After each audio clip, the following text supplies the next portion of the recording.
مادرم حرفی بزن که تشنه لالاییم، من که جان میدم برایت همدم تنهاییم. من همیشه کودکم آغوش تو جای من است، من اگر خوبم دایت پشت دنیای من است.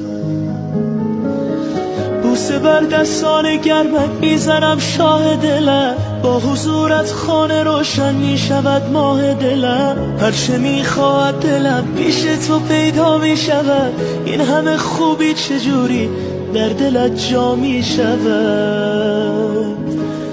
مادر همه جان و تنم، شوق نفس کشیدنم، به موی تو قسم تویی همه جان و تنم.